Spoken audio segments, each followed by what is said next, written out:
दोस्तों welcome back to my YouTube channel J classes 05 पर स्वागत है। तो दोस्तों आज के हम लोग इस वीडियो पे देखने वाले हैं जो आप लोगों का एग्जाम होगा 7 फरवरी को सोशल साइंस का। इसके लिए हम लोग वेरी इंपॉर्टेंट क्वेश्चन आंसर देखने वाले हैं जो आपके एग्जाम के लिए बहुत ज़्यादा महत्वपूर्ण है। इसलिए आप लोग इस वीडियो को बिना स्किप करके देखिए और अंत तक देखिए। तो चलो हम लोग समझने के बाद फिर वीडियो को स्टार्ट करते हैं।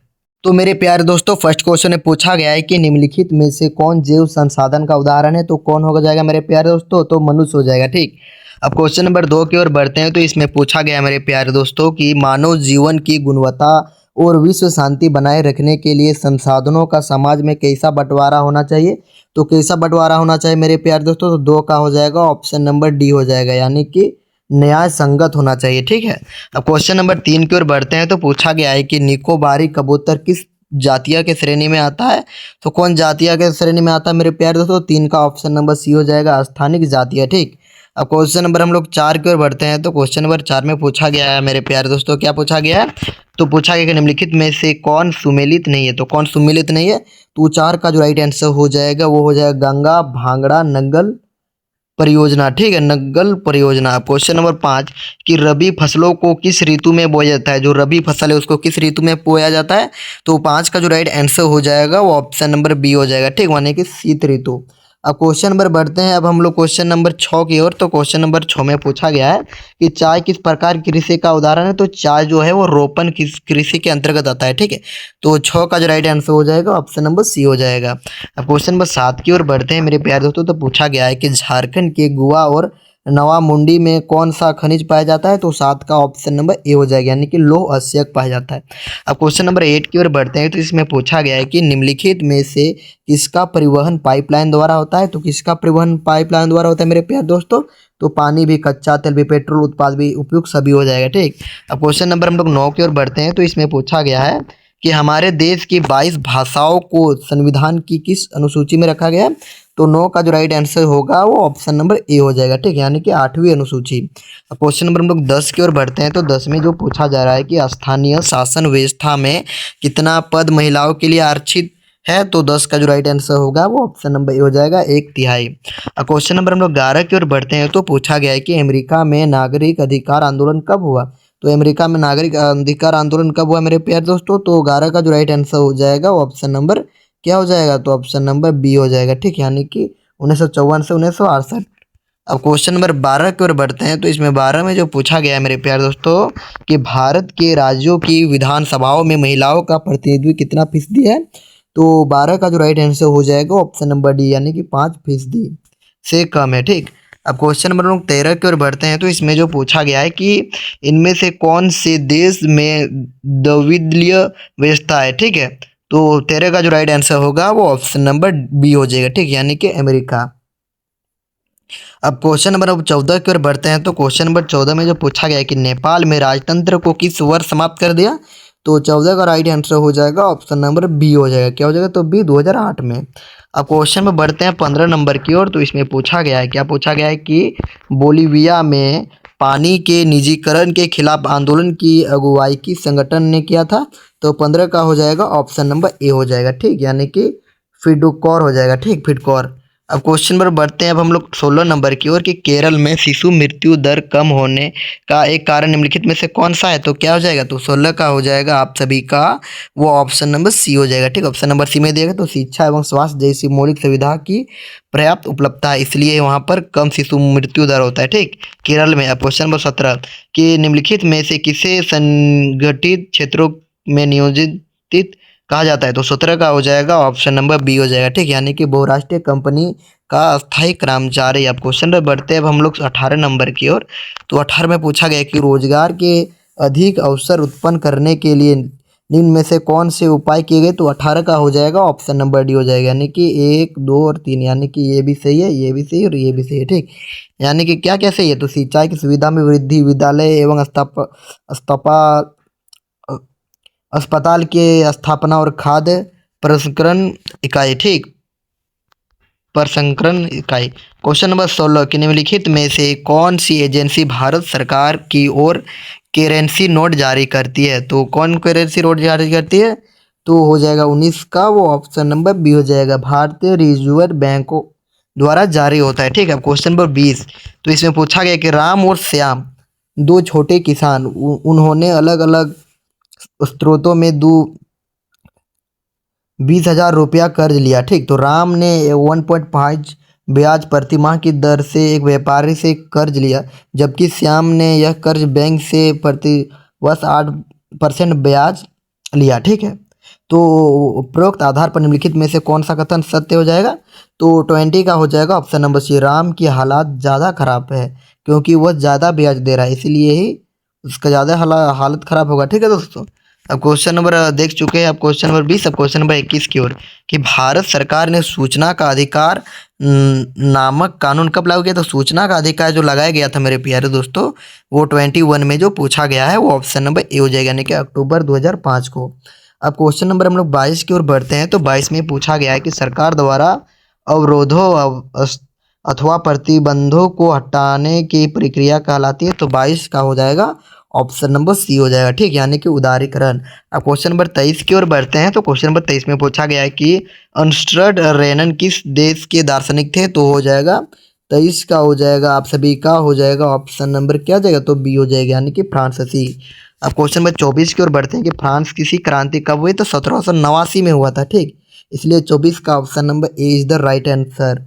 अब क्वेश्चन पर हम लोग बढ़ते हैं 25 नंबर की ओर, तो पूछा गया कि यंग इटली भूमिगत संगठन के संस्थापक कौन थे? तो 25 का हो जाएगा ऑप्शन नंबर सी हो जाएगा। ठीक, यानी कि जियो तो मैथेसनी हो जाएगा। ठीक, अब क्वेश्चन पर बढ़ते हैं 26 नंबर की ओर, कि महात्मा गांधी दक्षिण अफ्रीका से भारत कब लौटे? तो कब लौटे थे मेरे प्यारे दोस्तों महात्मा गांधी दक्षिण अफ्रीका से? तो 26 का हो जाएगा ऑप्शन नंबर ए हो जाएगा। ठीक, यानी कि जनवरी 1915 में लौटे थे। ठीक, अब क्वेश्चन पर बढ़ते हैं अब हम लोग 27 नंबर के पुणे पैक्ट डॉक्टर भीमराव अंबेडकर एवं उसके मध्य हुआ था, तो किसके किसके बीच में हुआ था? तो 27 का हो जाएगा option number D, Mahatma Gandhi के। ठीक, अब क्वेश्चन नंबर 28 की ओर बढ़ते हैं, तो 28 में पूछा गया है कि 1990 के दशक में रीडर पेस्ट नामक बीमारी किस देश में बहुत तेजी से फैली थी? तो 28 का राइट आंसर होगा वो ऑप्शन नंबर बी हो जाएगा। ठीक, यानी कि अफ्रीका। क्वेश्चन नंबर 19 की ओर बढ़ते हैं 29 की, कि निम्नलिखित में से कौन सा देश मिस्र राष्ट्र के पाले में था? तो वो हो जाएगा 29 का ऑप्शन नंबर सी, यानी कि ब्रिटेन। अब क्वेश्चन नंबर 30 में पूछा गया है कि स्पेनिंग जेनी मशीन किसके द्वारा बनाए गए थे? तो किसके द्वारा बनाया गया था? ठीक, तो वो हो जाएगा ऑप्शन नंबर सी हो जाएगा, यानी कि जेम्स हारग्रीव्स। तो आप लोगों को कमेंट में बताना है कि स्पेसिक जेनी मशीन किसने बनाया था। ठीक, तो हम लोग ने पार्ट 1 देख चुके हैं, अब हम लोग पार्ट 2 को शुरू करते हैं। ठीक है दोस्तों, तो पार्ट 2 के फर्स्ट क्वेश्चन में पूछा गया है कि फ्रांसीसी क्रांतिकारी का नेता कौन था? तो एक का जो हो जाएगा ऑप्शन नंबर ए हो जाएगा, यानी कि नेपोलियन बोनापार्ट। अब क्वेश्चन नंबर 2 की ओर बढ़ते हैं, तो पूछा गया है कि फ्रांसीसी क्रांति की मुख्य विशेषता क्या थी? तो फ्रांसीसी क्रांति का जो मुख्य विशेषता जो था मेरे प्यारे दोस्तों, वो हो जाएगा ऑप्शन नंबर डी, लोकतंत्र का उदय हो जाएगा। ठीक, अब क्वेश्चन नंबर हम लोग 3 की ओर बढ़ते हैं, तो क्वेश्चन नंबर 3 में पूछा गया है कि भारत में असहयोग आंदोलन का नेता कौन था? तो भारत में असहयोग आंदोलन का जो नेता था वो महात्मा गांधी जी था। ठीक है दोस्तों, अब क्वेश्चन नंबर 4 में पूछा गया है कि भारतीय राष्ट्रीय कांग्रेस की स्थापना किसने की? तो भारतीय राष्ट्रीय कांग्रेस की जो स्थापना किया था मेरे प्यारे दोस्तों, वो 4 का ऑप्शन नंबर सी हो जाएगा। ठीक, यानी क्या एलन ऑक्टेवियन ह्यूम हो जाएगा। ठीक, अब क्वेश्चन नंबर बढ़ते हैं 5 नंबर की ओर, तो इसमें पूछा गया है कि द्वितीय विश्व युद्ध का मुख्य कारण क्या था? तो द्वितीय विश्व युद्ध का जो मुख्य कारण था मेरे प्यारे दोस्तों, वो 5 का क्या हो जाएगा? तो 5 का हो जाएगा आप सभी का ऑप्शन नंबर बी हो जाएगा। ठीक, यानी कि जर्मनी द्वारा पोलैंड पर आक्रमण। अब क्वेश्चन नंबर लोग 6 की ओर बढ़ते हैं, तो पूछा गया है कि भारतीय उद्यमी जिसमें पहली भारतीय जूट मिल स्थापित की थी, तो क्या नाम हो जाएगा मेरे प्यारे दोस्तों? तो 6 का हो जाएगा option number A, Dwarkanath Nath Tagore. ठीक है, द्वारकानाथ टैगोर। अब क्वेश्चन में बढ़ते हैं 7 नंबर की ओर, कि भाप इंजन का आविष्कार करने वाला ब्रिटिश आविष्कारक कौन था? तो वो हो जाएगा ऑप्शन नंबर 7 का वो ऑप्शन नंबर ए हो जाएगा, यानी कि जेम्स वाट। अब क्वेश्चन नंबर 8 की ओर बढ़ते हैं, तो पूछा गया है कि मुद्रण तकनीकी सबसे पहले कहाँ विकसित हुई थी? तो मुद्रण तकनीकी सबसे पहले जो हुआ था मेरे प्यारे दोस्तों, वो तकनीकी वो 8 का हो जाएगा ऑप्शन नंबर बी हो जाएगा, यानी कि चीन में। अब क्वेश्चन नंबर 9 की ओर बढ़ते हैं कि गीत गोविंद की रचना किसने की? जो गीत गोविंद है उसकी रचना किसने किया था मेरे प्यारे दोस्तों? तो न का जो राइट आंसर हो जाएगा वो ऑप्शन नंबर ए हो जाएगा। ठीक है, यानी कि जयदेव ने किया था। किसने किया था? तो जयदेव ने। अब क्वेश्चन नंबर 10 की ओर बढ़ते हैं, तो पूछा गया कि महात्मा गांधी ने किस पत्रिका का संपादन किया था? तो 10 का जो राइट आंसर हो जाएगा वो ऑप्शन नंबर बी हो जाएगा, ठीक, यानी कि यंग इंडिया। अब क्वेश्चन नंबर बढ़ते हैं अब हम लोग 11 नंबर की ओर कि भारत छोड़ो आंदोलन कब हुआ था। तो भारत छोड़ो आंदोलन जो हुआ था वो कब हुआ था हम लोग को इसमें पूछा जा रहा है क्वेश्चन नंबर 11 में, तो 1942 में हुआ था। अब क्वेश्चन नंबर 12 की ओर बढ़ते हैं कि बाघ परियोजना की शुरुआत कब की गई। तो बाघ परियोजना की शुरुआत कब हुई थी। तो 12 का जो राइट आंसर हो जाएगा ऑप्शन नंबर बी हो जाएगा 1973। अब क्वेश्चन नंबर 13 की ओर बढ़ते हैं तो इसमें पूछा गया है कि किस प्रकार की मिट्टी में कंकड़ की मात्रा अधिक होती है। तो प्रकार की मिट्टी में कंकड़ की मात्रा सबसे अधिक होती है। तो 13 का हो जाएगा मेरे प्यार दोस्तों ऑप्शन नंबर बी यानी कि बांगर। अब क्वेश्चन नंबर 14 की ओर बढ़ते हैं तो पूछा गया काली मृदा किस नाम से जाना जाता है। तो काली मृदा को हम लोग किस नाम से जानते हैं मेरे प्यार दोस्तों, ये क्वेश्चन नंबर 14 में पूछा जा रहा है। तो उसको हम लोग पढ़ते हैं कहते हैं दोस्तों वो रेगुर रेगुर मिट्टी के नाम से जानते हैं, ठीक है। अब क्वेश्चन नंबर बढ़ते हैं 15 नंबर की ओर। तो 15 नंबर में पूछा गया है कि सुंदरवन राष्ट्रीय पार्क किस राज्य में स्थित है। तो सुंदरवन जो राष्ट्रीय पार्क है मेरे प्यारे दोस्तों वो पश्चिम बंगाल में, ठीक है। अब क्वेश्चन नंबर हम लोग 16 की ओर बढ़ते हैं। तो 16 में जो पूछा गया है कि नर्मदा बचाओ आंदोलन संबंधित है। तो नर्मदा बचाओ जो आंदोलन जो संबंधित है वो किससे है। तो सरदार सरोवर परियोजना से, ठीक। अब क्वेश्चन नंबर 17 कि जल किस प्रकार का संसाधन है। तो जल एक प्रकार का कौन सा संस्कार मतलब संसाधन है। तो 17 का जो राइट आंसर हो जाएगा ऑप्शन नंबर सी यानी कि नवीकरणीय संसाधन। 17 का सी। अब क्वेश्चन नंबर 18 कि श्रीलंका का राज्य धर्म क्या है। तो श्रीलंका के जो राजकीय धर्म जो है वो कौन सा धर्म है। तो 18 का हो जाएगा ऑप्शन नंबर डी बौद्ध धर्म। श्रीलंका में सबसे ज़्यादा बौद्ध धर्म का राजकीय है, ठीक। अब क्वेश्चन नंबर 19 की ओर बढ़ते हैं। तो 19 में पूछा गया है कि बेल्जियम में डजों की आबादी कितनी प्रतिशत थी। तो 19 का हो जाएगा ऑप्शन नंबर सी हो जाएगा, ठीक, यानी कि 59। अब क्वेश्चन नंबर 20 कि निम्नलिखित में से कौन सी शक्ति केवल केंद्र के पास होता है। तो केंद्र के पास कौन सा शक्ति होता है। तो हो जाएगा ऑप्शन नंबर बी रक्षा होता है, ठीक है, 20 का बी। अब क्वेश्चन नंबर 21 की विकेंद्रीकरण क्या है। तो विकेंद्रीकरण एक प्रकार का क्या है। तो 21 का जो हो जाएगा मेरे प्यारे दोस्तों वो क्या हो जाएगा। तो 21 का जो राइट आंसर जो होगा वो सी हो जाएगा, केंद्र से राज्यों की शक्ति की स्थानांतरण। अब क्वेश्चन नंबर देखो 20 का जो राइट आंसर हो जाएगा ऑप्शन नंबर बी हो जाएगा, ठीक, क्या हो जाएगा। तो आप लोग याद करना है बी। अब क्वेश्चन नंबर हम लोग 22 की ओर बढ़ते हैं। तो इसमें पूछा गया है कि भारत के पूर्वोत्तर राज्यों द्वारा अधिक स्वायत्तता की मांग का मुख्य कारक क्या है। तो इसको पूछा गया है। तो इसका जो राइट आंसर होगा 22 का वो ऑप्शन नंबर बी हो जाएगा आप सभी का, सांस्कृतिक और भाषाई अंतर। अब क्वेश्चन नंबर 23 की ओर बढ़ते हैं मेरे प्यारे दोस्तों। 23 में जो पूछा गया है क्या पूछा गया कि एक लोकतांत्रिक सरकार को मुख्य विशेषता क्या क्या है। तो ये सभी है, यानी कि शक्ति का केंद्रीकरण भी है, शक्तियों का पृथकीकरण भी है, व्यक्तियों को अधिकारों का संरक्षण भी है। तो यही इसका राइट आंसर हो जाएगा। अब क्वेश्चन नंबर 24 की निम्नलिखित में से भारतीय संविधान का एक प्रस्तावना यानी कि प्रावधान है जिसका उद्देश्य लिंग समानता को बढ़ावा देना है। तो इसका जो राइट आंसर हो जाएगा 24 का वो ऑप्शन नंबर बी हो जाएगा, ठीक, यानी कि अनुच्छेद 15। अब क्वेश्चन नंबर 25 की ओर बढ़ते हैं कि भारत किस प्रकार का राज्य है। तो भारत जो है वो किस प्रकार का राज्य है। तो भारत का जो राइट आंसर होगा 25 का वो हो जाएगा आप सभी का ऑप्शन नंबर सी हो जाएगा, ठीक, यानी कि संप्रभुत्व लोकतांत्रिक धर्मनिरपेक्ष और संघीय। क्वेश्चन नंबर 26 की ग्रीन ब्लेड मूवमेंट का संबंध किस देश से है। तो 26 का हो जाएगा ऑप्शन नंबर सी हो जाएगा, ठीक, यानी कि केन्या से। क्वेश्चन नंबर 27 की ओर बढ़ते हैं। तो क्वेश्चन नंबर 27 में पूछा गया क्या पूछा गया कि राजनीतिक दलों को मान्यता कौन देता है। तो राजनीतिक दलों को मान्यता जो देता है वो चुनाव आयोग देता है, ठीक है, 27 का option number A. Question number 28 में पूछा गया कि रोजगार गारंटी अधिनियम कब लागू किया गया। तो 28 का हो जाएगा ऑप्शन नंबर ए हो जाएगा 2005। अब क्वेश्चन नंबर 29 की ओर बढ़ते हैं मेरे प्यारे दोस्तों कि बैंकों का आय का प्रमुख स्रोत क्या है।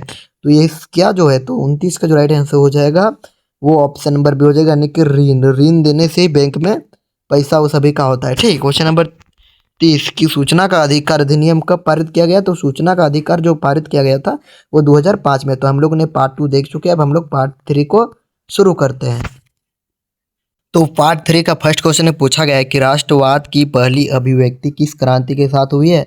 तो एक का जो राइट आंसर हो जाएगा वो फ्रांसीसी क्रांति। और आप लोग कमेंट में बताओ कि फ्रांसीसी क्रांति कब हुआ था। अब क्वेश्चन नंबर 2 की ओर बढ़ते हैं। तो पूछा गया है कि रक्त और लौह की नीति का और लवंगन किसने किया था? तो इसका जो राइट आंसर हो जाएगा वो क्या था? बिस्मारक ने। ठीक है दोस्तों, अब क्वेश्चन नंबर 3 की ओर बढ़ते हैं। तो इसमें पूछा गया है कि हिंद स्वराज किसके द्वारा लिखा गया था? तो हिंद जो स्वराज तो था वो महात्मा गांधी द्वारा लिखा गया था। ठीक है दोस्तों, अब क्वेश्चन नंबर 4 कि कुर जालियावाला नरसंहार कहाँ हुआ था? तो ये कहाँ हुआ था मेरे प्यारे दोस्तों? जालियावाला बाग हत्याकांड तो अमृतसर के मैदान में हुआ था। तो 4 का ऑप्शन नंबर ए हो जाएगा। ठीक, अब क्वेश्चन नंबर 5 में पूछा गया है कि सिल्क रूट का अर्थ क्या है? तो सिल्क रूट का अर्थ है तो क्या होगा मेरे प्यारे दोस्तों? तो 5 का जो राइट आंसर हो जाएगा ऑप्शन नंबर डी हो जाएगा, यानी कि एशिया को यूरोप और उत्तरी अफ्रीका से जोड़ने वाला मार्ग का नेटवर्क। ठीक है दोस्तों, अब क्वेश्चन नंबर 6 की ओर बढ़ते हैं कि आर्थिक महामंदी की शुरुआत कब हुई? तो आर्थिक महामंदी का जो शुरुआत हुआ था मेरे प्यारे दोस्तों 6 में पूछा गया है वो हो जाएगा 1929 में। ठीक है, अब क्वेश्चन नंबर 7 की ओर बढ़ते हैं। तो इसमें पूछा गया कि आलू अकाल किस देश में हुआ था? तो अ से आलू, अ से आयरलैंड। आप लोग ट्रिक से याद करना है कि आयरलैंड ही होगा। ठीक, अब क्वेश्चन नंबर हम लोग बढ़ते हैं 8 नंबर की ओर कि भारत में पहला प्रिंटर प्रेस किन लोगों के द्वारा लाया गया था? तो हो जाएगा पुर्तगाली द्वारा, और यही भारत में सबसे पहले आया था। आप लोग याद करना है। ठीक, और भारत में सबसे पहले कौन सा पुर्तगाली आया था? तो वास्को डी गामा, ये भी याद करना है। ठीक, अब क्वेश्चन पर बढ़ते हैं अब 9 नंबर की ओर कि मोटे कपास का उत्पादन कई देशों में किया जाता है लेकिन बेहतर किस में पाया जाता है? तो बेहतर हम लोग का भारत में पाया जाता है। ठीक, अब क्वेश्चन नंबर 11 में पूछा गया कि किस मिट्टी में लोह धातु का अधिकता होता है? तो लोह धातु लाल मिट्टी में, काली मिट्टी में, लेटराइट मिट्टी या जलोढ़ मिट्टी। तो मेरे प्यारे दोस्तों 10 का जो आप सभी का जो राइट आंसर हो जाएगा ऑप्शन नंबर सी हो जाएगा, यानी कि लेटराइट मिट्टी। अब क्वेश्चन नंबर 11 की बीज बचाओ आंदोलन क्या है? तो बीज बचाओ आंदोलन जो था वो टिहरी के किसानों द्वारा बना रासायनिक खाद के फसलों का उत्पादन। अब क्वेश्चन नंबर हम लोग बढ़ते 12 नंबर की, क्योंकि धरातल का कितना भाग पूछा गया है कि धरातल का कितना भाग जल से ढका हुआ है? तो जल से जो ढका हुआ है वो 3% भाग, जो मतलब 3% नहीं दोस्तों, कि 3/4 भाग वो ढका हुआ है। ठीक, अब क्वेश्चन में बढ़ते हैं अब 13 नंबर की सुनहरा रेशा किसे कहा जाता है, यानी किस फसल को कहा जाता है? तो जूट को कहा जाता है। ठीक, अब क्वेश्चन नंबर 14 की इनमें पवन महाशक्ति का दर्जा किसे है? तो पवन सबसे महाशक्ति का जो कौन वाला देश है वो चीन है। ठीक है दोस्तों, अब क्वेश्चन में बढ़ते हैं अब हम लोग क्वेश्चन नंबर 16 की ओर की क्या पूछा गया है कि भारत में जूट उत्पादन किस राज्य का महत्वपूर्ण शासन है मेरे प्यारे दोस्तों? तो जम्मू और कश्मीर में हो जाएगा, या पश्चिम बंगाल में, उत्तर प्रदेश में, महाराष्ट्र में? तो मेरे प्यारे दोस्तों इसका जो राइट आंसर हो जाएगा 15 का वो ऑप्शन नंबर बी हो जाएगा, यानी कि पश्चिम बंगाल। ठीक, अब क्वेश्चन नंबर 16 की ओर बढ़ते हैं। तो 16 में जो पूछा गया है कि सबसे बड़ा, इसमें पूछा गया कि सबसे बड़ा या सबसे लंबा राजमार्ग कौन सा है? तो हो जाएगा राष्ट्रीय राजमार्ग 7 हो जाएगा। ठीक, अब क्वेश्चन पर बढ़ते हैं अब 17 नंबर है कि श्रीलंका में बहुसंख्यक कौन है? तो श्रीलंका में सबसे ज्यादा कौन लोग हैं? तो 17 का हो जाएगा ऑप्शन नंबर बी सिन्हली है। ठीक, से श्रीलंका से सिन्हली याद करना है ट्रिक से। पोखरन भारत के किस राज्य में? तो पोखरन एक प्रकार का भारत में किस राज्य में है वो पूछा गया है, तो वो राजस्थान में राज्य में है। अब क्वेश्चन नंबर 19 की संघ सूची, राज सूची और समवर्ती सूची का उल्लेख संविधान किस अनुसूची में किया गया है? तो इसका जो राइट आंसर हो जाएगा 19 का 7वीं अनुसूची में। ठीक, अब क्वेश्चन नंबर 20 की भारतीय समाज माना जाता है। तो भारतीय समाज एक प्रकार का कौन सा समाज होता है? तो एक प्रतिष्ठात्मक समाज माना जाता है। अब क्वेश्चन नंबर 21 की ओर कि भारत किस प्रकार का राज्य है? तो भारत किस प्रकार का राज्य है? तो लोकतांत्रिक भी है, धर्मनिरपेक्ष भी है, कल्याणकारी भी राज्य भी है, तो इनमें सभी हो जाएगा। अब क्वेश्चन नंबर 22 की बामसेब किसका आंदोलन था? जो बामसेब जो आंदोलन किसका था? तो किसानों का था, कर्मचारियों का, उद्योगपति या उपरोक्त सभी। तो 22 का ऑप्शन नंबर डी हो जाएगा। क्या हो जाएगा? तो 22 का ऑप्शन नंबर बी, सॉरी दोस्तों, कर्मचारी हो जाएगा। क्वेश्चन नंबर 23 की राजनीतिक दलों को मान्यता कौन देता है? तो राजनीतिक दलों को जो मान्यता देता है वो चुनाव आयोग देता है, आप लोग याद करना है। क्वेश्चन नंबर 24 की इनमें से, यानी कि इनमें किस देश में एक दलीय शासन व्यवस्था है? तो दलीय, एक दलीय शासन। तो एक दलीय शासन पूछा गया, इसलिए इसका राइट आंसर हो जाएगा चीन हो जाएगा। क्वेश्चन नंबर 25 की ओर बढ़ते हैं कि भारत में लोकतंत्र की सफलता में क्या बाधा है? तो इसका जो राइट आंसर हो जाएगा वो क्या हो जाएगा? तो गरीबी भी होगा, मतदान का दुरुपयोग भी होगा और शिक्षा भी होगा, तो ये सभी हो जाएगा। अब क्वेश्चन नंबर 26 की ओर कि भारत के किस राज्य की प्रति व्यक्ति आय कम है? तो सबसे मतलब प्रति व्यक्ति आय किस राज्य में कम है मेरे प्यारे? तो उड़ीसा में नहीं होगा, मध्य प्रदेश में नहीं, केरल में होगा, लेकिन बिहार हो जाएगा इसका राइट आंसर। अब क्वेश्चन नंबर 27 की रोजगार गारंटी अधिनियम कब लागू किया गया? तो रोजगार का जो गारंटी अधिनियम 2005 में लागू किया गया था। ठीक है दोस्तों, अब क्वेश्चन नंबर बढ़ते हैं 28 नंबर के भारत में मुद्रा जारी कौन करता है, यानी कि पैसा कौन जारी करता है? तो आप सभी को पता ही होगा वो जारी करता है, वो क्या करता है? तो भारतीय रिजर्व बैंक। क्वेश्चन नंबर 29 में पूछा कि कागज से बनी मुद्रा क्या कहलाता है? तो कागज से बनी मुद्रा, तो ये धातु जैसा मुद्रा होता है? नहीं होता है, मुद्रा भी नहीं, शाक मुद्रा भी नहीं, लेकिन पत्र मुद्रा यानी कि पत्र जैसा लिखा होता है कि नहीं, आप लोग देखे होंगे कागज जैसा होता है। अब क्वेश्चन नंबर 30 की ओर की सूचना का अधिकार अधिनियम कब पारित किया गया? तो 2 अक्टूबर 2005 में। तो ये वीडियो आप लोगों को अच्छा लगा तो अपने दोस्तों के साथ ज़्यादा से ज़्यादा शेयर करें। और मैं आपके लिए मैं अब 2 मार्क्स, 3 मार्क्स और 5 मार्क्स वाला अभी आपके लिए मैं सब्जेक्टिव बनाने का प्रयास करूंगा। जय हिंद, वंदे मातरम।